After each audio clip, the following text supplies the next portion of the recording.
नया सवेरा के प्रायोजक हैं LIC, हर पल आपके साथ।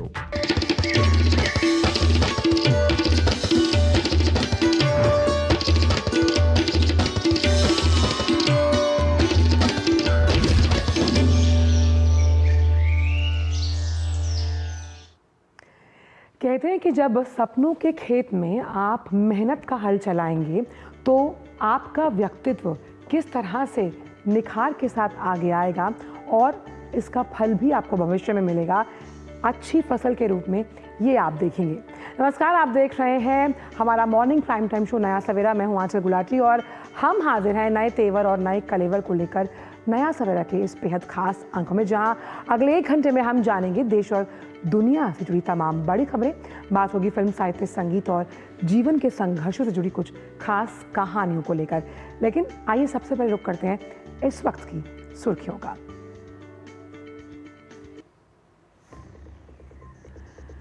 राष्ट्रपति द्रौपदी मुर्मू आज प्रदान करेंगी स्वच्छ सर्वेक्षण 2024-25 पुरस्कार। 4 श्रेणियों में दिए जाएंगे 78 पुरस्कार। मूल्यांकन में 14 करोड़ लोग हुए शामिल।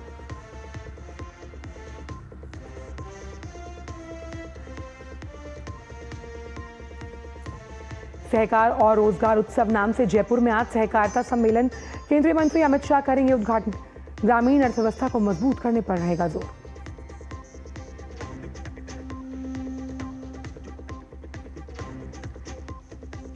मौसम खराब होने की वजह से बालटाल और पहलगाम दोनों मार्गों पर अमरनाथ यात्रा फिलहाल स्थगित। यात्रा के अनुकूल माहौल बनाने तक तीर्थ यात्रियों को अपने आधार शिविरों में रहने की सलाह।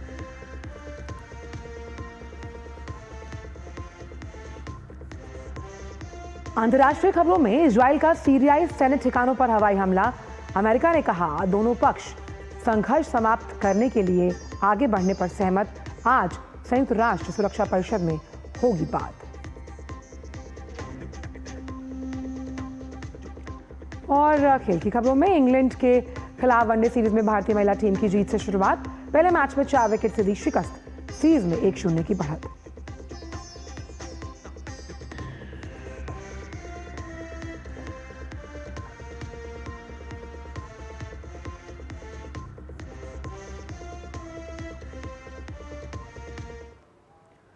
तो आज नया सवेरा की शुरुआत करते हैं स्वच्छता के साथ। आज स्वच्छ सर्वेक्षण 2024-25 पुरस्कार प्रदान किए जाएंगे। खुद राष्ट्रपति द्रौपदी मुर्मू दिल्ली के विज्ञान भवन में ये सर्वेक्षण पुरस्कार देंगी। खास बात यह है कि दुनिया के सबसे बड़े शहरी स्वच्छता सर्वेक्षण का ये 9वां संस्करण है।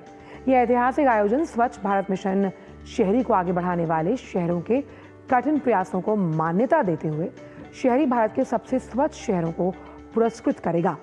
इस वर्ष सुपर स्वच्छ लीग शहर 5 जनसंख्या श्रेणियों में शीर्ष स्वच्छ शहर, विशेष श्रेणी गंगा शहर, छावनी बोर्ड, सफाई मित्र सुरक्षा, महाकुंभ, राज्य स्तरीय पुरस्कार, राज्य केंद्र शासित प्रदेश का होनहार स्वच्छ शहर जैसे 4 श्रेणी में कुल 78 पुरस्कार प्रदान किए जाएंगे।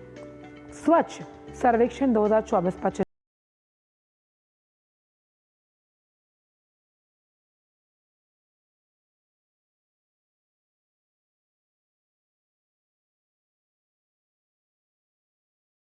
तो स्वच्छ सर्वेक्षण किस तरह से स्वच्छता आपके जीवन का आधार है, और वो कहते हैं कि अगर आपको ईश्वर की प्राप्ति करनी है तो स्वच्छता उसका मार्ग प्रशस्त करती है। और ये स्वच्छ सर्वेक्षण पुरस्कार जो हैं, इसमें 14 करोड़ जो लोग हैं उनका मूल्यांकन हुआ है।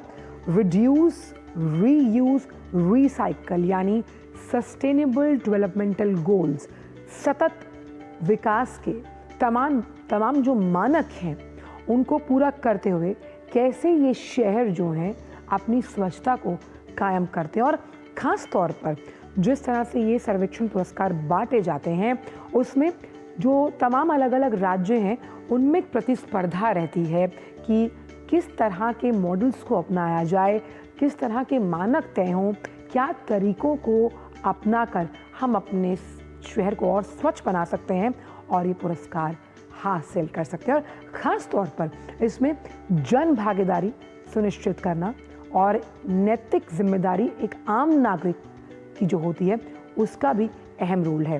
तो रिड्यूस, रीयूज, रिसाइकल यानी कैसे हम रिसाइकलिंग की प्रक्रिया से, रीयूज की प्रक्रिया से और रिड्यूस की प्रक्रिया से माँ प्रकृति को कुछ दे सकते हैं।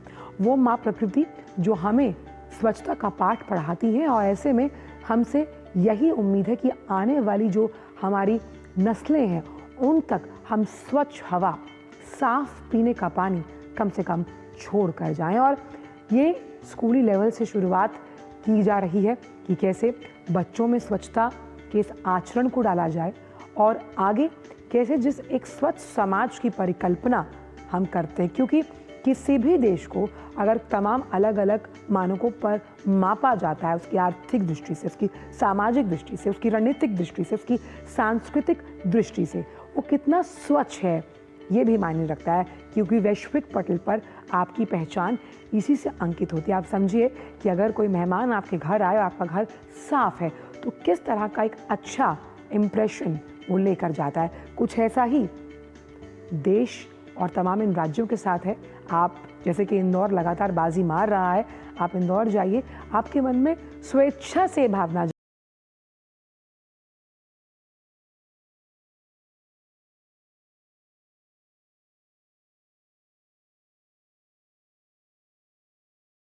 दिल्ली के विज्ञान भवन में ही आज ये समारोह होगा और राष्ट्रपति द्रौपदी मुर्मू पुरस्कार वितरण करेंगी 4 श्रेणियों में। जिन श्रेणियों का जिक्र हमने आपसे किया उनमें ये 78 पुरस्कार दिए जाएंगे। तो रिड्यूस, रीयूज, रिसाइकल की थीम पर केंद्रित है और इसीलिए हमने देखा कि बच्चों में आजकल स्कूली लेवल से इसी थीम को लेकर जिंदगी में कैसे आगे बढ़ा जाता है वो सिखाया जा रहा है। यानी किसी चीज़ का इस्तेमाल दोबारा करना, अगर वो रिसाइकल होती है तो उसे रिसाइकल करना, और ये माँ प्रकृति को हमारी तरफ से एक छोटी सी भेंट होती है जो एक नैतिक मूल्य के लिहाज से हम प्रकृति को दे सकते हैं, ताकि कार्बन उत्सर्जन में कमी आए और स्वच्छता जिस पर्यावरण में हम सांस लेते हैं, छोटे छोटे कामों से हम उसमें अपनी भागीदारी को सुनिश्चित कर पाएं। तो वर्ष 2024-25 के लिए ये पुरस्कार दिए जाएंगे। कुल 78 पुरस्कार हैं, ये 4 श्रेणियां हैं जिसमें ये 78 पुरस्कार जो हैं इनका वितरण किया जाएगा, जिसमें कि महाकुंभ का भी जिक्र है। और ये बहुत इंटरेस्टिंग है कि कितना बड़ा जो महाकुंभ लगा था उसमें स्वच्छता का किस तरह से ध्यान रखा गया स्वच्छता मित्रों द्वारा। और ये सर्वेक्षण हुआ, इसमें करीबन 14 करोड़ लोगों का मूल्यांकन लिया गया। सुपर स्वच्छ लीग शहर, ये पहली श्रेणी।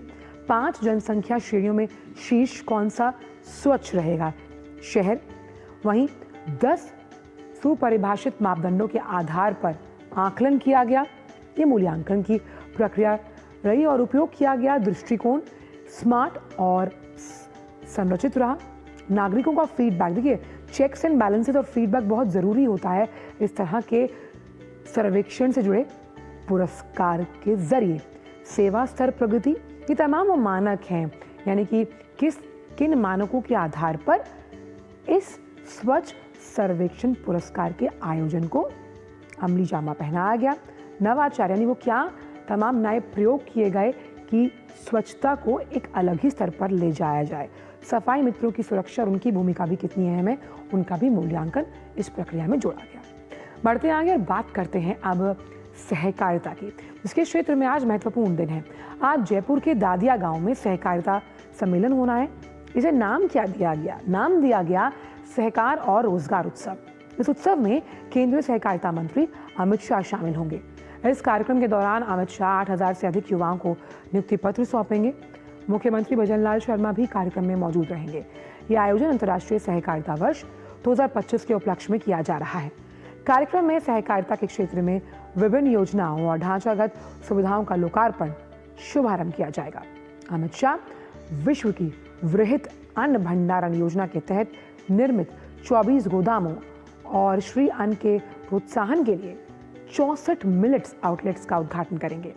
गोपाल क्रेडिट कार्ड योजना के अंतर्गत 1400 लाभार्थियों को लगभग 12 करोड़ रुपए का जो ऋण है वो वितरित किया जाएगा। दुग्ध उत्पादक सहकारी समितियों को 2346 माइक्रो एटीएम्स प्रदान किए जाएंगे और श्वेत क्रांति यानी व्हाइट रेवोल्यूशन 2.0 के अंतर्गत पीडीएस ऑनलाइन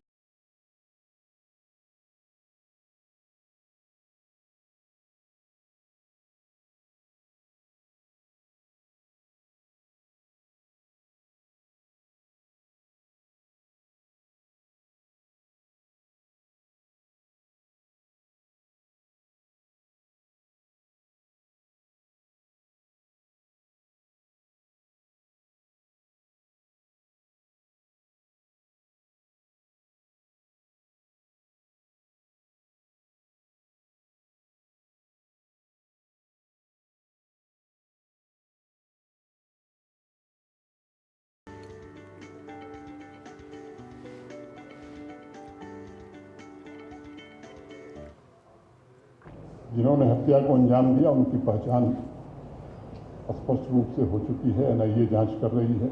उनकी तस्वीरें, उनके नाम ये पब्लिक डोमेन में मीडिया के माध्यम से आ चुके हैं। ये मैं कह सकता हूं कि इनकी ज़िंदगी बहुत लंबी नहीं होती है।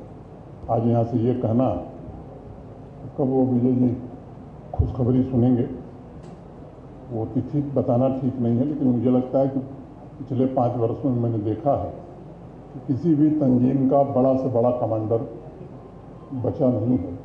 इनका भी हश्र वही होना है। और बिहार में आगामी मतदाता सूची के लिए चल रहे एसआईआर अभियान में अब केवल 6.85% मतदाता ही फॉर्म भरने के लिए शेष हैं। चुनाव आयोग ने बुधवार शाम तक ताज़ा आंकड़े जारी किए और कहा बिहार में 24 जून 2025 तक कुल 7,89,69,844 हैं और 6,99,92,926 गणना फॉर्म जमा हो चुके।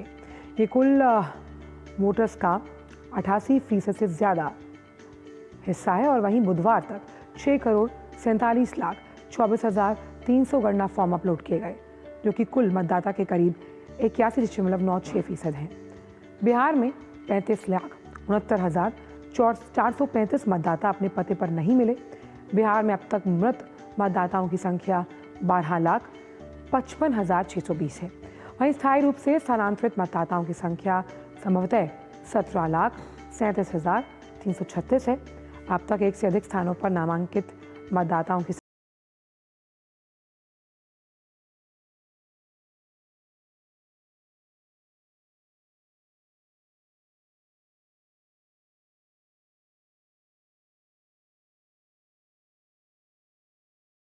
बाद में एयर इंडिया की उड़ान संख्या AI-171 की दुखद दुर्घटना से संबंधित प्रारंभिक निष्कर्षों और सार्वजनिक चर्चाओं को लेकर चिंता जताई। महासंघ ने एक स्टेटमेंट में जांच प्रक्रिया से पायलट प्रतिनिधियों को बाहर रखे जाने पर असंतोष जताया। भारतीय पायलट महासंघ का कहना है कि जब तक पूरी जांच पारदर्शिता और तथ्यों पर आधारित ना हो, तब तक किसी पर भी दोष डालना जल्दबाजी और गैर जिम्मेदाराना व्यवहार है।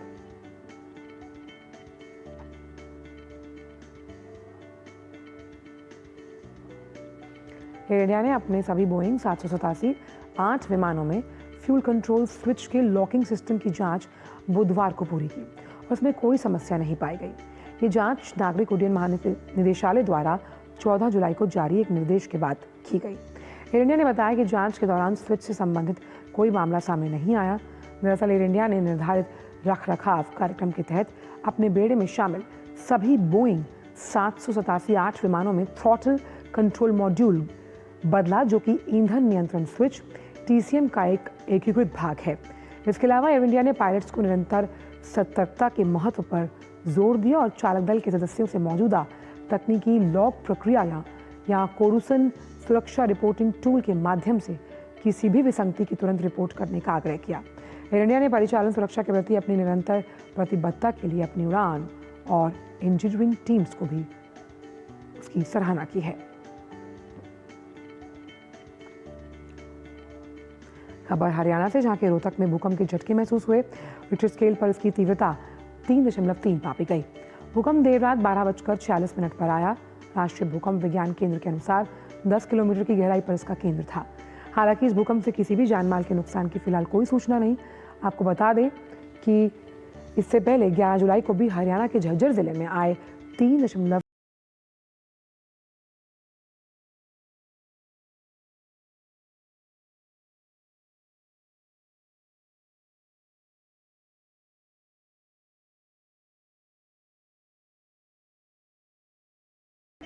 जुलाई तक निजी और सरकारी स्कूलों में छुट्टी की घोषणा की। ये आदेश सभी स्कूलों के लिए हैं।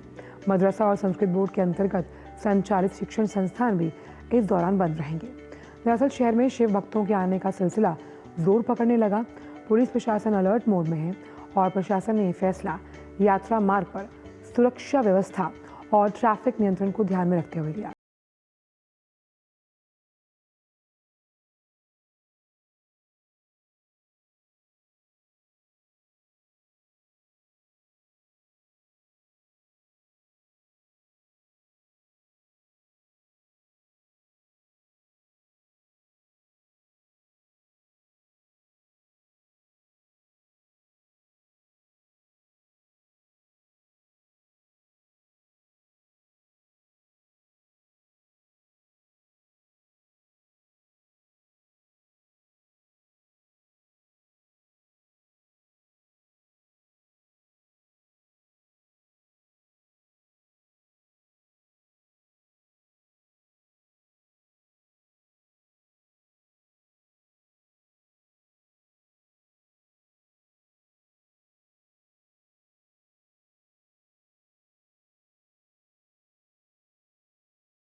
देखते रहिए डीडी न्यूज।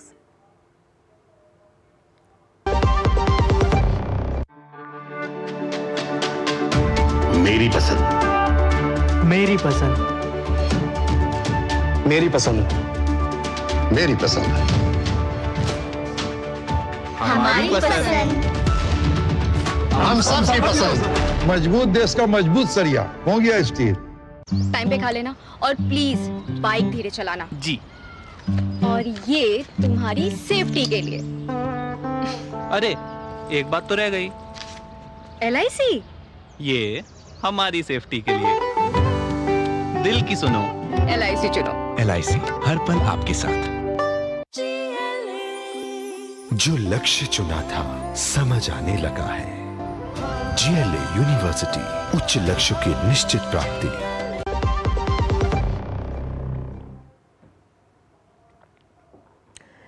ब्रेक के बाद सभी का स्वागत। और आइए बात करते हैं मौसम को लेकर। भारी बारिश और भूस्खलन जैसी परिस्थितियों को देखते हुए अमरनाथ यात्रा को लेकर बड़ा फैसला लिया गया। ये यात्रा दोनों मार्गों बालटाल और पहलगाम से अस्थायी रूप से स्थगित रहेंगी।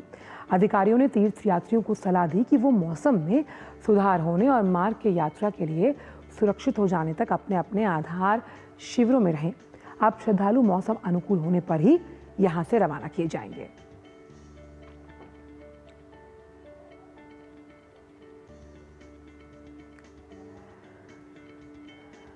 वहीं भारतीय मौसम विभाग ने पूर्वी और उससे सटे मध्य भारत के लिए 2 दिनों के दौरान 6 से 7 दिनों के दौरान भी केरल, कर्नाटक, तमिलनाडु में भारी से बहुत भारी बारिश होने की संभावना जताई। कल देर रात केरल के कोझिकोड के कई हिस्सों में बारिश हुई। उत्तर भारत की बात करें तो जम्मू कश्मीर, उत्तराखंड, हिमाचल प्रदेश में भारी बारिश की संभावना है। उत्तरी पंजाब, पूर्वी राजस्थान के साथ हरियाणा के कुछ जिलों में भी भारी बारिश का अलर्ट। IMD ने उत्तराखंड, उत्तर पंजाब, पश्चिमी यूपी के कुछ हिस्सों में बहुत भारी बारिश का पूर्व अनुमान जताया। छत्तीसगढ़ और पूर्वी और पश्चिमी मध्य प्रदेश में मूसलाधार वर्षा हो सकती है। पहले मौसम विभाग ने मध्य प्रदेश के सतना, सीधी, उमरिया और रेवा के लिए बारिश का रेड अलर्ट जारी किया। वहीं बिहार में कुछ स्थानों पर अत्यधिक भारी बारिश की संभावना जताई है। पश्चिमी राजस्थान में भी हल्की और मध्यम बारिश है। और इसके साथ ही ओडिशा, झारखंड में भी रिमझिम बारिश के साथ तटीय और दक्षिण आंतरिक कर्नाटक में भी बारिश हो सकती है। उत्तराखंड में भी मूसलाधार बारिश की आशंका जताई जा रही है और कुछ ऐसा ही हाल ओडिशा, झारखंड में रहेगा। हल्की से मध्यम बारिश की संभावना वहां है। वहीं पूर्वी और पश्चिमी मध्य प्रदेश में भी मूसलाधार बारिश का ही आकलन लगाया गया है। बिहार के कुछ स्थानों में भी अत्यधिक बारिश की संभावना मौसम विभाग द्वारा जताई जा रही है। और इसके साथ ही तमिलनाडु के कई क्षेत्रों में भी भारी बारिश की संभावना है। तो लबोलुबाब यही है कि किस तरह से बारिश की वजह से अगर देखें तो मौसम विभाग का ये मानना है कि इन तमाम राज्यों में और इन तमाम जगहें जो हमने आपसे कही, इनमें तेज़ बारिश होने की संभावना है। बढ़ते आगे और बात करते हैं दक्षिण पूर्व की, जहां उत्तर प्रदेश में बारिश का ऑरेंज अलर्ट जारी किया गया। मौसम विभाग ने सोनभद्र, मिर्जापुर, चंदौली समेत आसपास के इलाकों में भारी बारिश की संभावना जताते हुए अलर्ट जारी किया। साथ ही अधिकांश जिलों में गरज चमक के साथ बारिश और वज्रपात का अलर्ट जारी किया गया।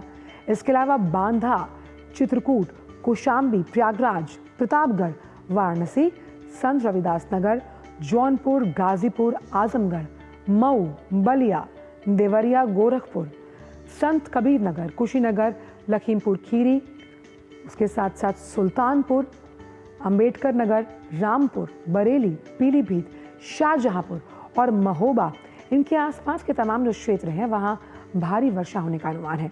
वाराणसी में अगर बात करें तो लगातार बारिश के बाद जो गंगा नदी का जलस्तर है उसके बढ़ने से नमो घाट जलमग्न हुआ। वहीं लखनऊ, कानपुर, बरेली समेत 15 शहरों में तेज बारिश की वजह से जलभराव जैसे बाढ़ के हालात कायम हैं। और इसी वजह से IMD की अगर बात करें तो थोड़ा साउथ की तरफ चलते हैं।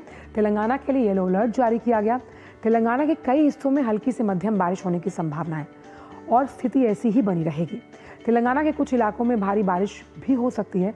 मौसम विभाग के मुताबिक हैदराबाद में बारिश की गतिविधि आज से बढ़ सकती है और केरल, माहे, तमिलनाडु, तटीय और दक्षिण आंतरिक कर्नाटक में अलग अलग स्थानों पर 22 जुलाई तक मूसलाधार बारिश की संभावना है। गोवा और मध्य महाराष्ट्र के घाट क्षेत्रों में भी भारी बारिश का अनुमान लगाया गया है। पूर्वोत्तर की अगर बात करें तो हल्की से मध्यम बारिश के साथ गरज और चमक जारी रहेगी। वहीं अब रुख करते हैं उत्तराखंड का, जहां प्रदेश भर में बारिश को लेकर चेतावनी जारी की गई। सुबह से ही राज्य की राजधानी देहरादून, नैनीताल और कई जिलों में झमाझम बारिश हो रही है। बाकी जिलों में भी बादल छाए हुए हैं। मौसम विभाग ने आज देहरादून, नैनीताल सहित 5 जिलों में कहीं कहीं भारी से बहुत भारी बारिश होने की चेतावनी जारी की, जबकि अन्य क्षेत्रों में भी गरज चमक के साथ तीव्र बौछारें पड़ सकती हैं। साथ ही आकाशीय बिजली चमकने की भी आशंका है। ऐसे में वहां जिला अधिकारी को ऑरेंज अलर्ट के तहत अलर्ट रहने का भी निर्देश दिया गया। बारिश के कारण राज्य में 58 से ज्यादा सड़कें बंद हैं, जिन्हें खोलने के प्रयास जारी हैं। और आइए बात करते हैं राजस्थान की, जहां मौसम का मिजाज लगातार बदल रहा है। हाल ही में कई जिलों में भारी बारिश के प्रभाव से ये देखा गया। और बुधवार की अगर बात करें तो ज़्यादातर क्षेत्रों में मौसम में ह्यूमिडिटी यानी कि उमस रही। मौसम विभाग के अनुसार दक्षिण पश्चिमी बिहार और उत्तर प्रदेश के ऊपर बनी जो कम दबाव का क्षेत्र है, उसकी वजह से आज रात से शुक्रवार तक कोटा, भरतपुर, जयपुर, अजमेर और उदयपुर में बारिश की संभावना है। पिछले 24 घंटों में उदयपुर, जयपुर, नागौर, हनुमानगढ़, कोटा, चित्तौड़गढ़ और झुंझुनू में बारिश दर्ज की गई। ये लो प्रेशर सिस्टम अगले 24 से 48 घंटों में पश्चिम या उत्तर पश्चिम दिशा में बढ़ सकता है, जिसके चलते येलो अलर्ट जारी किया गया। इसके प्रभाव से कोटा और भरतपुर में कुछ स्थानों पर भारी बारिश हो सकती है, जबकि जयपुर, अजमेर और उदयपुर में मध्यम से तेज बारिश की संभावना है।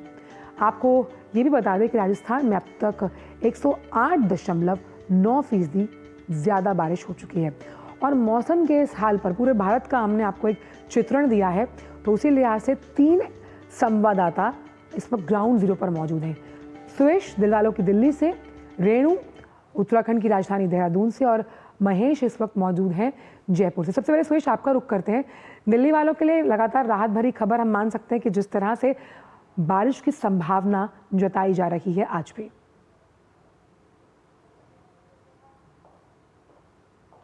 अगर मैं तापमान की बात करूं तो तापमान अभी 27 डिग्री है और वहीं उम्मीद जताई जा रही है कि न्यूनतम तापमान 26 होगा और अधिकतम अगर बढ़ेगा भी तो 36 डिग्री जाकर बढ़ सकता है। अगर बारिश की बात करें तो आईएमडी के अनुसार पूरे हफ्ते बारिश होने की संभावना दिखाई गई है। बताया जा रहा है कि जिस तरीके से कभी बारिश होगी कभी धूप होगी, उस तरीके से उमस भी लगातार बढ़ेगी। लेकिन राहत की खबर दिल्ली के लिए ये है कि तेज हवाएं चलने की भी संभावना है। जैसे अगर आज के मौसम की बात की जाए तो आज सुबह हल्की सी बारिश हुई थी, जैसा कि आईएमडी ने बताया था कि बूंदाबांदी इस हफ्ते रहेगी, तो वैसा ही हाल दिल्ली में देखने को मिल रहा है। इस हफ्ते बारिश हो सकती है। लेकिन सबसे अच्छी बात यह है कि अगर AQI की बात करें तो आज सुबह उसमें गिरावट देखी गई। 101 AQI नापा गया है दिल्ली का, तो ये एक अच्छी बात है। वहीं पर अगर देखें तो उत्तराखंड, हिमाचल, कर्नाटक, तेलंगाना, राजस्थान में भी जैसा आपने बताया इस हफ्ते भारी बारिश होने की संभावना है जी। अच्छा, तो कहते हैं कि प्रभु की माया, कहीं धूप कहीं छाया। अगर जयपुर की बात की जाए, पिंक सिटी कहते हैं ऐसे। महेश, किस तरह से आपकी जो पिंक सिटी है यानी गुलाबी नगरी वो नहाई है बारिश में, और अभी प्रशासन किस तरह से मुस्तैदी के साथ काम कर रहा है ताकि जो आम जनजीवन है वो अस्त व्यस्त ना हो? देखिए, बिल्कुल जैसा कि आपने देखा कि गर्मी के दिनों में राजस्थान में तेज धूप और बहुत गर्मी यहाँ पर देखने को मिल रही थी। उसके बाद में 18 जून से ये मौसम के मिजाज में बदलाव देखने को मिला और अब जो है लगातार बारिश का दौर यहाँ पर देखने को मिल रहा है। 1-2 दिन छोड़ करके यहाँ लगातार जो बारिश है वो यहाँ पर हो रही है और जिसकी वजह से इस समय में राजस्थान में 108.9% से ज्यादा जो बारिश है वो हो चुकी है। अगर आंकड़ों की बात कर ले हम तो आमतौर पर इन दिनों में 123.13 mm जो बारिश है वो दर्ज की जाती है, लेकिन इस समय में हो चुकी है 257.21 mm, यानी कि लगभग एक बड़ा जो है अंतर यहाँ पर वो देखने को मिल रहा है। और इस समय में अगर मौजूदा हम बात करते हैं मौसम की तो 1-2 दिनों से शुष्क मौसम यहाँ पर बना हुआ है। कल चित्तौड़गढ़ में अच्छी बारिश थी, धौलपुर के कई इलाकों में जो है बारिश यहाँ पर दर्ज की गई थी, लेकिन 2 दिनों के अंतराल में राजस्थान के बाकी जिलों में जो है वो बारिश नहीं देखने को मिल रही थी। लेकिन अब ये मौसम विभाग की तरफ से कहा जा रहा है कि जो दक्षिणी पूर्वी बिहार और उत्तर प्रदेश के ऊपर में एक जो सिस्टम बना हुआ है उसकी वजह से राजस्थान में अब अगले 2 दिनों में तेज बारिश की संभावना जो है वो यहाँ पर चलिए इतना अच्छा मौसम तो मैं मान ही रही हूँ आपको देखकर राजस्थान में है कि चाय पकौड़े खाए जा सकते हैं। चलिए रुक करते हैं, हमारे साथ दूसरी संवाददाता भी जुड़ी हुई है उत्तराखंड से। आखिरकार देहरादून का क्या हाल है? अगर देखें रेणु, क्योंकि देहरादून के बारे में मैंने देखा कि अभी कुछ हफ्ते पहले जब मैं देहरादून आई और वहाँ जब बारिश पड़ती है तो बहुत जाम की स्थिति से लोगों को जूझना पड़ता है, और क्योंकि वहाँ पर मानसून मेहरबान है, किस तरह से प्रशासन इस समस्या से निपटने के लिए काम कर रहा है? बिल्कुल, देखिए अगर हम राजधानी देहरादून की बात करते हैं तो यहाँ पे 15 जुलाई से लेकर 20 जुलाई तक तेज बारिश की संभावना जताई गई थी, और आज 17 जुलाई को अगर आप देख पा रहे होंगे तो इस समय देहरादून में जो है तेज बारिश हो रही है। बात अगर हम उत्तराखंड के अन्य जिलों की करते हैं तो नैनीताल, टिहरी, रुद्रप्रयाग में भी तेज बारिश की संभावना जताई गई है। इसके साथ ही जो शेष अन्य जिले हैं वहाँ भी हल्की से मध्यम बारिश रहेगी। ऐसे में सभी प्रशासनिक स्तर पर जो है तैयारी तेज करके रखते हैं। अगर आप देहरादून की बात करें, जो कि यहाँ पर अगर बारिश होती है तो कुछ जगहों पे, सभी जगहों पे नहीं, जाम की समस्या देखने को मिलती है। ऐसे में प्रशासन जो है चौक चौराहों पर खड़े होकर जाम को सही करने में पूरी तरीके से अपनी तैयारी करता है। जी, वहीं महेश, इनलैंड ड्रेनेज एक बहुत बड़ी समस्या होती है जिसको हम मॉनसून में तमाम अलग अलग जगहों पर से महसूस करते हैं। महेश को हम चाहेंगे वो स्क्रीन पर आए, और ऐसे में ख़ास तौर पर जो पीडब्ल्यू डिपार्टमेंट रहता है वो किस तरह से काम कर रहा है ताकि पानी सड़कों पर ना भरे और जिसकी वजह से वाहनों की आवाजाही को सुनिश्चित किया जा सके ताकि लोग समय पर गंतव्य पर पहुंच पाएं। देखिए, बिल्कुल ये बात ठीक कही आपने कि जिस तरह से हम देख रहे हैं कि कई सड़क मार्ग जो है वो इस समय क्षतिग्रस्त हुए हैं, कई जगहों पर गड्ढे होने की शिकायतें आई हैं, कई जगहों पर जल भराव होने से ड्रेनेज के खराब होने की जो शिकायतें हैं वो भी शहर के अलग अलग क्षेत्रों में देखने को मिल रही है। जयपुर की अगर मैं बात करता हूं तो यहाँ पर कई ऐसे एरिया है जहां पर कि जल भराव लगातार देखने को मिलता है। अब उसके लिए एक प्रॉपर एक्शन प्लान राजस्थान की सरकार की तरफ से बनाया गया है। डिप्टी सीएम दिया कुमारी, जो पीडब्ल्यूडी की मंत्री भी है, उन्होंने भी कहा कि सड़कों को क्षतिग्रस्त होने से बचाया तो नहीं जा सकता, लेकिन उनकी समय पर मरम्मत करके और उन्हें दुरुस्त किया जरूर जा सकता है। उसके लिए प्रशासन को पूरी तरह अलर्ट कहा गया है। जिला प्रशासन भी अपनी तरह से जो है वो अलर्ट यहाँ पर दिखाई दे रहा है, क्योंकि जहां पर भी गड्ढे हैं वहां पर एक बार की मिट्टी के जो कट्टे हैं उन्हें डाल करके और सड़क को दुरुस्त करने का जो काम है वो किया जा रहा है। उसके साथ में, क्योंकि देखिए पक्के डामर के रोड जो है इस समय में बारिश में नहीं बनाए जा सकते हैं, तो ऐसे में जो फौरी तौर पर जो यहाँ पर राहत दी जा सकती है वो कोशिश यहाँ पर की जा रही है ताकि आम नागरिकों को, जो वाहन चालक हैं, उनको ज्यादा परेशानियां नहीं झेलनी पड़े। लेकिन राजस्थान में, क्योंकि मैंने बताया कि 100% से ज्यादा जो बारिश यहाँ पर देखने को मिली, उम्मीद से ज्यादा बारिश यहाँ पर हुई है, तो ऐसे में कई ऐसे क्षेत्र हैं जहां पर न सिर्फ जल भराव के कारण बल्कि जो है सड़क मार्गों के कटने की जो शिकायतें हैं वो भी यहाँ पर सामने आई है। और देखिए कई हादसे जो हैं वो भी यहाँ पर सामने पेश आए हैं, जिनमें की सबसे बड़ी बात ये देखने को मिलती है कि जो आज का युवा वर्ग है, जो पानी जहां पर ऐसे क्षेत्र होते हैं जहां झरने होते हैं या फिर नदियां होती है या फिर तालाब होते हैं, वहां पर पहुंचते हैं और पिकनिक मनाने की कोशिश करते हैं। ऐसी वजह से करीब 20 से ज्यादा जाने युवाओं की गई है। ऐसे यही हादसे आह्वान करेंगे इस मंच से कि इस तरह के कारनामे युवाओं द्वारा ना किया जाए, अपनी जिम्मेदारी को वो समझे। रेनू, क्योंकि उत्तराखंड एक पहाड़ी राज्य है, ऐसे में मॉनसून जैसी स्थिति में पहाड़ के सरकने की भी, ये जो चट्टानें उनकी सरकने की भी घटनाएं सामने आती हैं, इसको लेकर प्रशासन ने किस तरह के कदम उठाए हैं? जी बिल्कुल, देखिए इस तरह मानसून उत्तराखंड में चल रहा है। अगर हम पहाड़ी क्षेत्रों की बात करें तो मानसून के तौर पर जब बारिश होती है तो जाहिर सी बात है कि कई जगहों पर भूस्खलन की संभावना रहती है, और अभी उत्तराखंड में कई जगह भूस्खलन हुआ है जिससे जाम लगने की समस्या, आवागमन में परेशानी देखने को मिली है। ऐसे में अगर हम बात करें तो राज्य में 52 से ज्यादा सड़कें भी बंद है, लेकिन लगातार जब भी सड़क बंद होती है तो प्रशासन एक्टिव मोड पर आ जाता है और लगातार वहाँ पे जो है सड़कों को खोलने का काम करता है। यदि भूस्खलन हो रहा है तो उसे सुचारू करने का काम किया जाता है, ताकि देखिए उत्तराखंड है, यहाँ पे चारधाम यात्रा भी चल रही है, राज्य भर में जगह जगह से तीर्थयात्री जो है दर्शन के लिए चारों धामों में जाते हैं, तो उन्हें कोई परेशानी ना हो इसके लिए प्रशासन लगातार एक्टिव मोड पर, कहीं पे भी कोई भी बाधा मानसून के कारण आ रही है, बारिश के कारण आ रही है, तुरंत इसे ठीक करने का प्रयास उत्तराखंड में लगातार प्रशासन करती है। अच्छा, सुरेश हमारे साथ मौजूद है। सुरेश, मैं देख पा रही हूँ कि जहाँ इस वक्त महेश है वहाँ भी बूंदाबांदी हो रही है, रेनू तो छतरी लेकर खड़ी हुई है, लेकिन दिल्ली वालों पर अभी इंद्रदेव मेहरबान नहीं है, जिस तरह से आप कह रही हैं कि अगला पूरा हफ्ता उनकी मेहरबानी रहेगी। लेकिन प्रशासन ने किस तरह की तैयारी की है, क्योंकि ये भी हम समझते हैं कि जाम की स्थिति से ज़रा सी बारिश पड़ी नहीं और आप अपने जो निर्धारित समय है उस पर गंतव्य पर पहुँच नहीं पाते, उसको लेकर किस तरह के प्रिकॉशनरी मेजर्स जो हैं वो दिल्ली सरकार ने लिए हैं? जी हाँ, बिल्कुल। मैं आपको बता दूं कि दिल्ली सरकार की तरफ से इस बार बारिश को लेकर के लगातार रेखा गुप्ता मुख्यमंत्री के बयान आ रहे हैं कि हमने तैयारी की है। जो सबसे बड़ी समस्या होती है दिल्ली में वो होती है जल भराव की, कि जैसे ही थोड़ी सी बारिश पड़ती है और हर जगह सड़कों पे पानी जब भर जाता है और जाम की स्थिति बन जाती है। लेकिन इस बार ये इस स्थिति को सुधारने के लिए जिस तरीके से नाले की सफाई कराई गई है, जिस तरीके से कार्य किए जा रहे हैं, उसको देखते हुए कह सकते हैं कि स्थिति में थोड़ा बहुत सुधार आ रहा है। लेकिन जैसा कि आपने कहा कि बारिश की तो दिल्ली में ये धूप छांव की स्थिति बनी हुई है कि कहीं धूप आती है, लेकिन राहत की बात ये है दिल्ली में कि जैसे ही धूप निकलती है उमस की स्थिति बनती है, वैसे ही चाहे बूंदाबांदी ही सही लेकिन वो राहत की बारिश इंद्रदेव दिल्ली में कर देते हैं। रहा सवाल वो झमाझम बारिश वाला, तो जिस तरीके से IMD ने कहा है कि इस हफ्ते 20 तारीख तक वो झमाझम बारिश भी दिल्ली में देखने को मिलेगी। बिल्कुल उम्मीद है कि यही झमाझम बारिश जल्द ही दिल्ली को सराबोर करेगी। आप तीनों का ही बहुत बहुत शुक्रिया मौसम के तमाम अपडेट्स अपने अपने राज्यों से हमसे साझा करने के लिए। बहुत बहुत शुक्रिया आप तीनों का।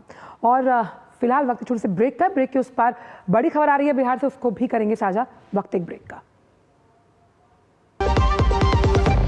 LIC लाया है unit linked insurance plan index plus. जीवन बीमा पाइए और निफ्टी स्टॉक्स के साथ अपने मार्केट रिटर्न्स को तेजी से बढ़ाइए। इस अट्रैक्टिव कॉम्बिनेशन के साथ अपना कल सुरक्षित कीजिए। सिर्फ 2,500 रुपए मंथली प्रीमियम से शुरुआत कीजिए।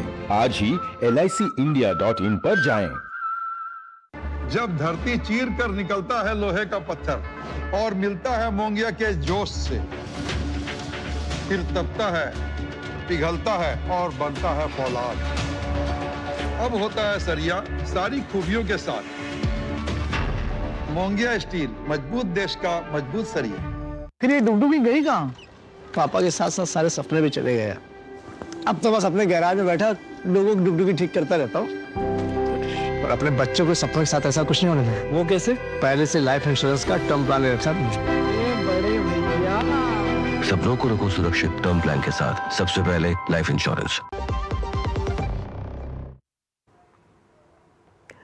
और इस वक्त की बड़ी खबर आ रही है बिहार से, जहां नीतीश कुमार ने, जो कि मुख्यमंत्री हैं, एक्स पर पूरी विस्तार से जानकारी दिया अपने सोशल मीडिया अकाउंट से कि 1 अगस्त 2025 से यानी जुलाई महीने के बिल से ही राज्य के सभी जो घरेलू उपभोक्ता हैं उन्हें 125 यूनिट तक बिजली का कोई पैसा नहीं देना पड़ेगा। अब इससे राज्य के कुल 1,67,00,000 परिवारों को लाभ होगा। हमने ये भी तय किया है कि अगले 3 वर्षों में इन सभी घरेलू उपभोक्ताओं की सहमति से लेकर उनके घरों की जो छत है या फिर जो नज़दीकी सार्वजनिक स्थल है वहाँ पर सौर ऊर्जा संयंत्र यानी कि सोलर प्लांट लगाकर उन्हें लाभ दिया जाएगा। कुटीर ज्योति योजना के तहत जो अत्यंत निर्धन परिवार होंगे उनके लिए सौर ऊर्जा का जो संयंत्र होगा उसका पूरा खर्च कौन वहन करेगी? सरकार करेगी, और बाकी के लिए भी सरकार उचित सहयोग देगी। इससे घरेलू उपभोक्ताओं को अब बिजली का 125 यूनिट तक कोई खर्च नहीं आएगा। साथ ही राज्य में अगले 3 वर्षों में एक अनुमान के अनुसार 10,000 मेगावाट तक सौर ऊर्जा उपलब्ध करवाई जाएगी। बड़ी खबर, 1 अगस्त से 125 यूनिट तक बिजली फ्री दी जाएगी बिहार वासियों को। 1,67,00,000 से ज़्यादा जो परिवार हैं वो इसके फायदे के अंतर्गत आएंगे। यानी जो जुलाई महीने का बिल है ये उसी से लागू है। अगले 3 सालों में घरों में सोलर प्लांट लगाए जाएंगे ताकि बिजली का जो एक कनेक्शन है वो सोलर के जरिए हो, और सोलर प्लांट का जो खर्च है जो निम्न परिवार हैं वो भी बिहार सरकार ही वहन करेगी, और बाकियों के लिए भी इसको सहूलियत के लिहाज से लगाया जाएगा। तो मुख्यमंत्री नीतीश कुमार ने एक्स पर पोस्ट कर ये जानकारी दी है। बड़ी खबर बिहार से, वेलफेयर स्टेट के लिहाज से बिजली 125 यूनिट तक फ्री की गई है, और 1,67,00,000 की जो जनता है बिहार की उसको, ये जो परिवार हैं उन्हें फ़ायदा मिलेगा। आप सोचिए, क्योंकि गर्मी का मौसम है, आप एसी कूलर सब चलाते हैं, तो 125 यूनिट तक आपको बिल नहीं देना होगा। अब इसे और इसका अगर हम एक अलग चरण देखें तो वो ये है कि घरों में सोलर प्लांट लगाए जाएंगे, जिसमें आपकी जो हामी है, सहमति है, वो ज़रूरी है, और उपभोक्ताओं की सहमति ली जाएगी सोलर प्लांट लगाने से पहले। लेकिन इसमें एक अच्छा ट्विस्ट ये है कि इसका खर्च बिहार सरकार वहन करेगी। इस वक्त की बड़ी खबर बिहार से, जहां बिहार सरकार लगातार, अभी कुछ दिनों पहले मैं देखा कि किस तरह से रोजगार के मोर्चे पर भी कई नौकरियों का सृजन किया गया, युवाओं को नौकरियों के लेटर बांटे गए, और अब बिजली के फ्रंट पे, यानी आपको 125 यूनिट तक बिजली फ्री दी जाएगी। इस फ्रंट पर भी बड़ा ऐलान नीतीश सरकार द्वारा नहीं देना होगा। 3 सालों में सोलर प्लांट लगाए जाएंगे। जाहिर सी बात है, ये सोलर प्लांट्स कैसे बिजली के इस बिजली का जो ये सर्कल है उसको कैसे पूरा करेगा। आप मानते हैं कि इस तरह के सोलर प्लांट्स अगर लगाए जाएंगे घरों पर तो जो कार्बन उत्सर्जन है वो तो कम होगा ही होगा, लेकिन बिजली का जो खर्च है उसमें और कटौती होगी। और इससे आप इस खबर से ये भी समझ सकते हैं कि आपकी सहमति के बिना ये नहीं होगा। अगर आप सहमति देंगे तो ही सोलर प्लांट लगाया जाएगा। तो 1,67,00,000 परिवारों को आप देखिए 125 यूनिट बिजली फ्री देना। और ये जो बिजली फ्री दी जाएगी, आप देखिए गर्मियों का मौसम होता है, सर्दियों में हम हीटर्स चलाते हैं, तो 125 यूनिट तक ये बिजली फ्री देना जो आम जनता है बिहार की, जो कि 1,67,00,000 से ज़्यादा लोग हैं, उन्हें कितना फ़ायदा होगा। और ये नीतीश सरकार का बड़ा फैसला है। 1 अगस्त 2025 से इसे लागू किया जाएगा और सभी जो घरेलू उपभोक्ता हैं उन्हें जुलाई बिल से ही राहत होगी। आप देखिए कि अगले 3 सालों में 10,000 मेगावाट तक सौर ऊर्जा के उत्पादन का लक्ष्य है। और नीतीश कुमार जो कि मुख्यमंत्री हैं बिहार की, उन्होंने घोषणा की। आप देखिए हम घर का बजट बनाते हैं, उसमें तमाम तरह के बिल जोड़े जाते हैं। बिजली बिल बहुत हद तक हमारी जेब पर असर डालता है, लेकिन अगर 125 यूनिट बिहार की जनता को फ्री दिए जा रहे हैं तो कहीं ना कहीं घर के बजट में भी अब कुछ और सामान लाने की आशंका, संभावना हमेशा बनी रहेगी।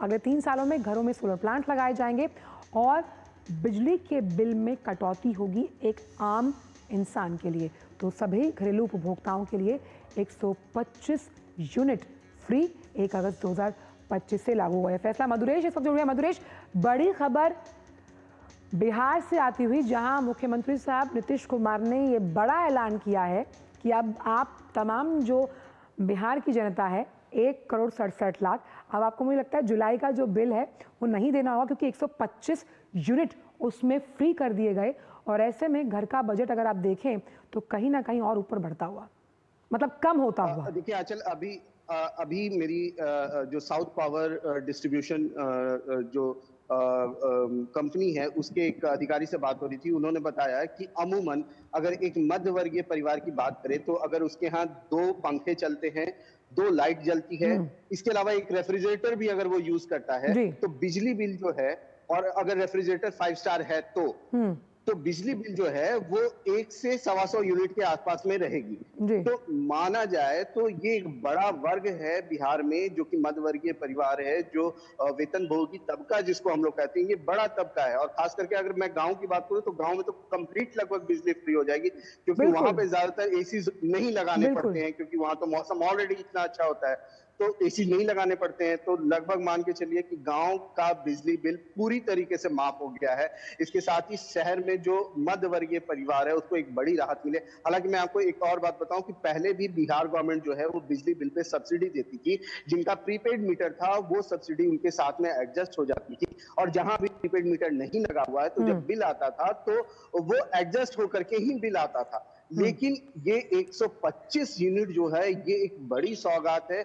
माना जा रहा है कि लगभग 50% जो आबादी है वो इसका लाभ ले पाएगी। एक बड़ी आबादी को बहुत बड़ी राहत है, बहुत बड़ा तोहफा है। और उसके बाद में मैं आपको ये भी बताना चाहूंगा, जो बिहार गवर्नमेंट है वो ऑलरेडी सब्सिडीज दे ही रही है सौर ऊर्जा के लिए, और केंद्र सरकार की तरफ से कई योजनाएं चलाई जा रही है। बड़ा तबका, वेतन भोगी, मध्यम वर्गीय, जिस तरह से, क्योंकि आपने यूनिट्स का बड़ा अच्छा आकलन बताया कि आपकी 125 यूनिट तो 2 पंखों में ही खत्म हो जाएगी, तो ये कहीं ना कहीं बहुत बड़ी कटौती होगी जब हम खर्च की बात करते हैं। लेकिन क्योंकि यहाँ सोलर प्लांट लगाने की बात कही जा रही है, जिसमें यकीनन जो उपभोक्ता उसकी हामी की जरूरत है, इसको लेकर सरकार किस तरह से आगे बढ़ेगी बिहार में?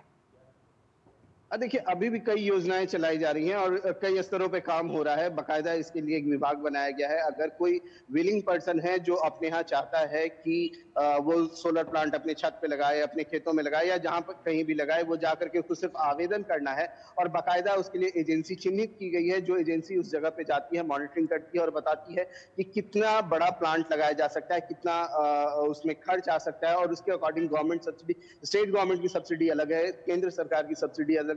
इसके अलावे अगर आपके पास बिल्कुल भी पैसा नहीं है तो सरकार ये सुनिश्चित करती है कि सरकारी बैंकों से उनको आसानी से लोन भी मिल जाए। मतलब, और ये लोन अगर आप अपने छत पे बिजली सौर ऊर्जा लगाते हैं तो ये जो लोन का ईएमआई आता है लगभग ये बराबर होता है जो मंथली पेमेंट आप बिजली का करते हैं उसके। तो कहीं ना कहीं ये बहुत बड़ी सुविधा पहले से सरकार और ये बड़ी सुविधा इस लिहाज से है, भी होगी मधुरेश, क्योंकि जो किसान हैं उनके जो पंप्स जो सिंचाई के लिए लगाते हैं अगर वो भी सोलर पावर से चले तो उनको भी बिजली पर निर्भर नहीं होना होगा। और जो पर क्रॉप मोर ड्रॉप की बात लगातार सरकार करती है। बहुत बहुत शुक्रिया मधुरेश, आगे भी आपसे बुलेटिन्स में इस बड़ी खबर पर जानकारी लेते रहेंगे। तो ये बिहार से बड़ी खबर थी, लेकिन एक और बड़ी खबर हम आपके साथ साझा करें। बहुत बहुत शुक्रिया मधुरेश। और खबर आ रही है जलालुद्दीन उर्फ छांगुर से जुड़ी हुई बड़ी खबर। 14 ठिकानों पर ईडी ने छापेमारी की है और ईडी आज सुबह से ही एक साथ कहां छापेमारी कर रही है छांगुर बाबा के खिलाफ। यूपी महाराष्ट्र के 14 ठिकानों पर एक साथ तलाशी अभियान शुरू किया गया। वहीं 12 ठिकाने बलरामपुर में हैं और 2 ठिकाने मुंबई के।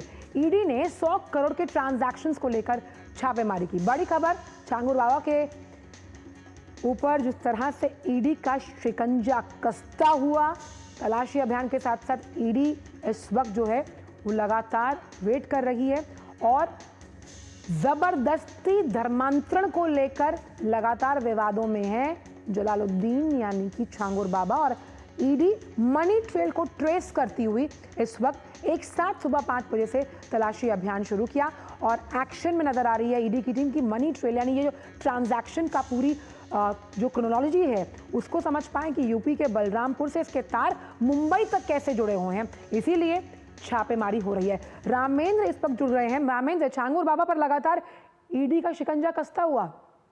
देखिए आंचल, जिस तरीके से एटीएस ने छांगुर बाबा के खिलाफ कार्रवाई शुरू की थी, जो सूचना संजू गुप्ता के नाम से मिली थी, लखनऊ की एक लड़की थी जिसने बताया कि किस तरह उसका धर्मांतरण कराया गया। उसके बाद एटीएस लगातार उनके खातों की छानबीन कर रही थी, नेटवर्क की छानबीन कर रही थी। एटीएस ने जितना डिटेल्स कलेक्ट किया था वो ईडी के साथ साझा किया है कि कितने खाते हैं, हवाला से कितना पैसा आया है, कैसे विदेशी खाते संचालित किए जा रहे हैं और किस तरीके से पूरा नेटवर्क संचालित किया जा रहा था।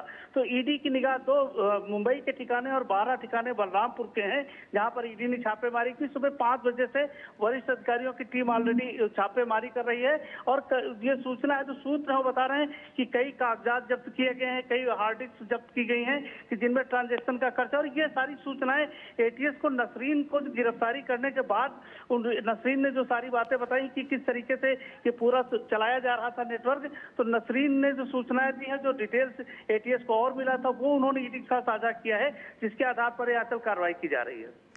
और खास तौर पर ईडी उस मनी ट्रेल को एस्टैब्लिश करने की कोशिश कर रही है रामेंद्र की, किस तरह से जो 100 करोड़ के ट्रांजैक्शंस हैं वो रोशनी में आए। देखिए आंचल, ईडी का महत्वपूर्ण काम यह है कि हवाला से कितना पैसा है, विदेशी खाते हैं उनका ट्रांजैक्शन किस तरह हो रहा था और कहां से पैसा आ रहा था, बलरामपुर और नेपाल में कितने खाते खोले गए तो उनका ट्रांजैक्शन कौन कर रहा था, कई खाते उनके बेटा संचालन कर रहा था, कई नसरीन कर रही थी, कई छांगुर खुद कर रहा था। तो इस तरीके से जो पूरा नेटवर्क है कि जो नेक्सस काम कर रहा था, जो आर्थिक मॉड्यूल काम कर रहा था, उसको कैसे चला रहे थे लोग और कौन लोग हैं इनके पीछे, कौन लोग हैं जो पूरे आर्थिक को चला रहे थे, तो उस पर भी ईडी की निगाह है जिसकी जांच कर रही हो। चलिए, तो छांगुर बाबा पर लगातार ईडी का शिकंजा कसता हुआ। बहुत बहुत शुक्रिया रामेंद्र इन तमाम जानकारियों को हमसे साझा करने के लिए। और आइए अब देखते हैं हमारा खास सेगमेंट अखबारों की सुर्खियां।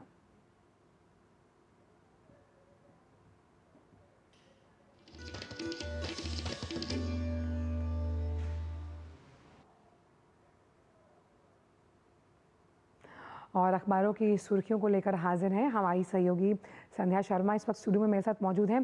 संध्या, क्या कुछ समेट कर लाई हैं आप अखबारों की दुनिया से हमारे दर्शकों के लिए? बिल्कुल आंचल, अखबारों की सुर्खियों की शुरुआत कर लेते हैं संसद के मॉनसून सत्र से जुड़ी हुई खबर के साथ, जिसे आज प्रमुख अखबारों ने स्थान दिया है। आपको बताएं कि 8 बिल पेश करने की तैयारी है इस सत्र में, जिसमें भू विरासत स्थलों और भू अवशेषों के संरक्षण और सुरक्षा से संबंधित विधेयक भी शामिल होंगे। आपको बताएं कि 21 जुलाई से ये सत्र शुरू होगा और 21 अगस्त तक दोनों सदनों की कुल 21 बैठकें प्रस्तावित है, जिसमें से 12 अगस्त से 18 अगस्त तक रक्षाबंधन और स्वतंत्रता दिवस समारोह के कारण अवकाश रहेगा। अगली खबर की अगर बात करें तो ये खबर भी आज सभी प्रमुख अखबारों में हमें देखने को मिली है, और ये है एनसीईआरटी ने कक्षा 8 की किताब में किस तरह से बड़े बदलाव किए हैं, उससे जुड़ी हुई खबर, जिसमें हरिभूमि अखबार ने लिखा है कि बाबर क्रूर विजेता, अकबर सहिष्णु, औरंगजेब मंदिर गुरुद्वारे तोड़ने वाला। तो अब किस तरह से बाबर और औरंगजेब की परिभाषा बदल गई है, वो इस खबर में बताया गया है एनसीईआरटी के 8वीं कक्षा की किताब के माध्यम से। अगली खबर का रुख करते हैं तो आपको बताएं कि कल कैबिनेट की बैठक हुई थी, जिसमें कई बड़े और अहम फैसले लिए गए, जिसमें प्रमुख तौर पर पीएम धन धान्य कृषि योजना को मंजूरी मिली है। इसे भी आज अखबारों ने स्थान दिया है और प्रधानमंत्री नरेंद्र मोदी ने कहा है कि किसानों के जीवन में बदलाव लाने के लिए सरकार लगातार प्रतिबद्ध है। उसी कड़ी में ये एक अहम मंजूरी मिली है, फैसला लिया गया है। एनटीपीसी को नवीकरणीय ऊर्जा निवेश के लिए 20,000 करोड़ रुपए मिलेंगे। सालाना खर्च होंगे 24,000 करोड़ रुपए इस योजना पर, और देश के 100 जिले इसमें कवर किए जाएंगे। अगली खबर की बात करते हैं, जिसे जनसत्ता अखबार ने देश व्यापार पेज पर प्रकाशित किया और बताया कि विमानन कंपनी ने घोषणा की है कि 1 अगस्त से फिर बहाल होंगी एयर इंडिया की आंशिक उड़ानें। आपको बताएं कि एयर इंडिया ने 12 जून को उड़ान संख्या AI 171 के अहमदाबाद हादसे के बाद लागू सुरक्षा विराम को देखते हुए 1 अगस्त से अपने अंतर्राष्ट्रीय परिचालन को चरणबद्ध तरीके से बहाल करने की घोषणा की है। अगली खबर की बात करते हैं, यह है असम से जुड़ी हुई खबर, क्योंकि असम अब बना सीधे तेल उत्पादन में उतरने वाला पहला राज्य। जी हां, तेल की कहानी अब बदल रही है, सिर्फ रॉयल्टी नहीं बल्कि हिस्सेदारी भी। इसके साथ नवभारत टाइम्स अखबार ने खबर प्रकाशित की और बताया कि तेल के प्रोडक्शन में सीधे तौर पर शामिल होने वाला भारत का पहला राज्य असम की, और बताया है कि विज्ञान एवं पर्यावरण केंद्र की रिपोर्ट के माध्यम से ये खबर प्रकाशित है कि दिल्ली में हर दिन 5,210 टन गीला कचरा पैदा होता है और कूड़े से बनी बायो CNG से हर रोज चल सकती है 17,000 कारें। तो किस तरह से कूड़े के माध्यम से बायो CNG पर फोकस किया जा सकता है, आज ये रिपोर्ट के माध्यम से खबर प्रकाशित है कि इस राज्य में कितनी बायो CNG की क्षमता है उसे भी बताया गया है। चलते चलते एक और खबर से आपको रूबरू करा देते हैं, और कल्पना कीजिए कि अगर परिषदीय विद्यालय का एक आंगन हो और जहां बच्चों की किलकारी संस्कृत के स्वरों में गूंज रही हो, जहां नमः, त्वम और अहम, वयम जैसे शब्द केवल पाठ्य पुस्तकों तक सीमित ना होकर बच्चों की दिनचर्या में शामिल हो। आप कल्पना कर सकते हैं, लेकिन ये प्रयागराज में साकार भी हो रहा है। परिषदीय आंगन में गूंज रही है देववाणी और संस्कृत बनी संवाद की संजीवनी। तो बहुत ही अच्छी और रोचक खबर ये प्रकाशित हुई है दैनिक जागरण अखबार में, और ये खबर बताती है कि किस तरह से संस्कृत की तरफ बच्चों का भी रुझान लगातार बढ़ रहा है। तो अलग अलग क्षेत्रों की अगर बात करें तो आज के अखबारों ने इन खबरों को प्रमुखता के साथ स्थान दिया है। बहुत बहुत शुक्रिया संध्या, इन तमाम खबरों को इतने कम समय में समेटकर हम तक साझा करने के लिए। और क्योंकि बात की हमने अखबारों की, अब आपको लिए चलते हैं दुनिया भर से जुड़ी कुछ खास खबरों की तरफ।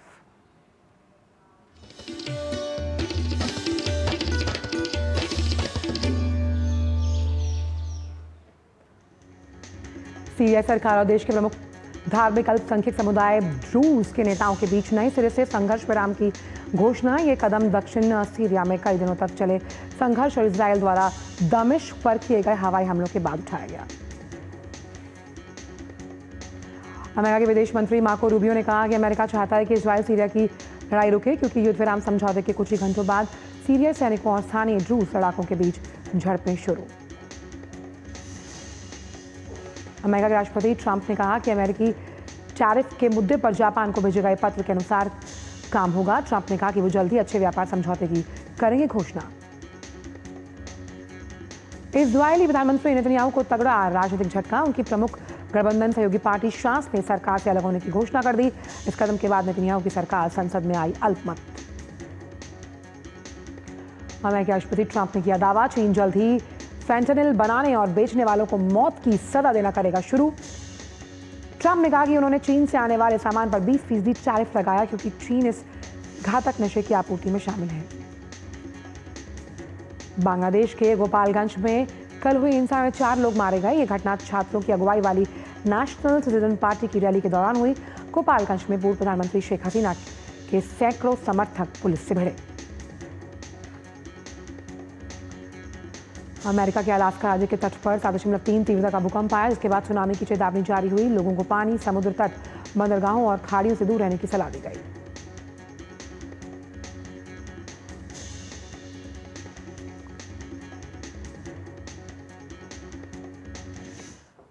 खबरें कारोबार जगत से अंदाज रहेगा फटाफट।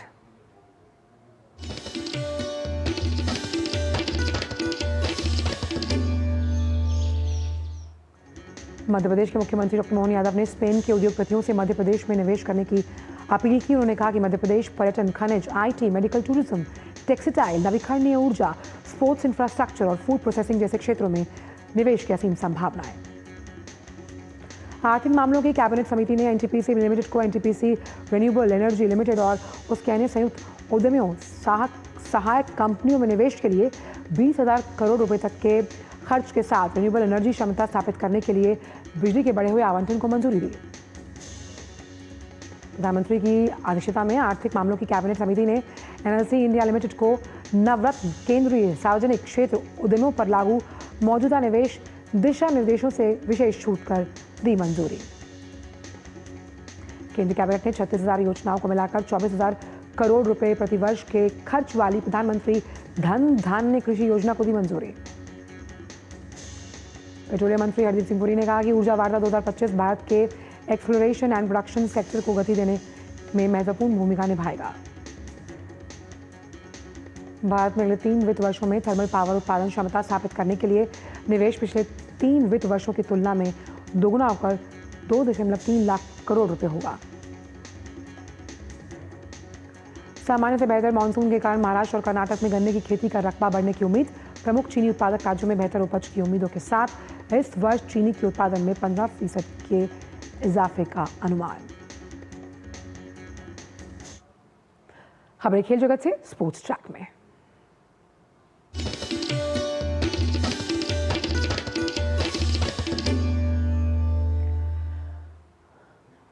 भारतीय महिला क्रिकेट टीम ने इंग्लैंड के खिलाफ खेली जा रही 3 मैचों की सीरीज के पहले मुकाबले में जीत दर्ज की। भारत ने टूर्नामेंट के पहले मैच में इंग्लैंड को 4 विकेट से हराया और जीत के साथ ही भारतीय महिला टीम ने इंग्लैंड पर 1-0 की बढ़त बनाई। भारत इंग्लैंड के बीच 5 मैचों की टेस्ट सीरीज जारी। इस बीच इंग्लैंड के स्टार बल्लेबाज जो रूट ने 1 हफ्ते के अंदर फिर से अंतर्राष्ट्रीय क्रिकेट परिषद की पुरुष टेस्ट बल्लेबाजी रैंकिंग में शीर्ष स्थान किया हासिल, जबकि भारत के ऑलराउंडर रविंद्र जडेजा बुधवार को जारी नवीनतम सूची में 34वें स्थान पर।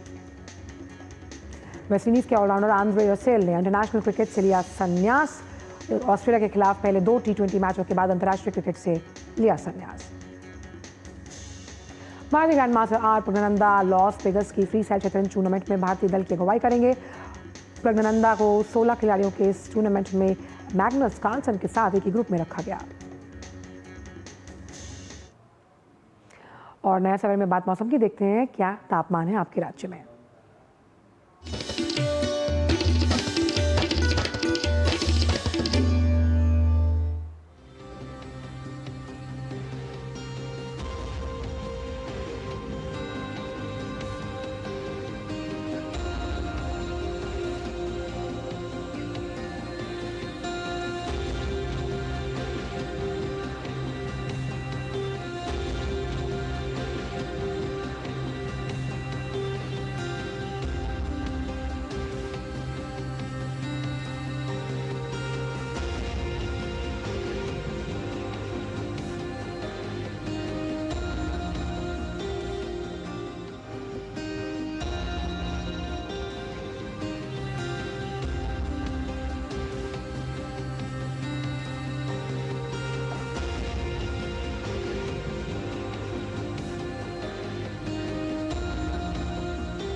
तो नया सवेरा के संक में आज के इतना ही, लेकिन जाने से पहले आपको लिए चलते हैं केरल की प्राकृतिक सुंदरता के साथ, जो धार्मिक और आध्यात्मिक दृष्टि से भी जो तमाम पर्यटक हैं उन्हें काफ़ी आकर्षित करती है।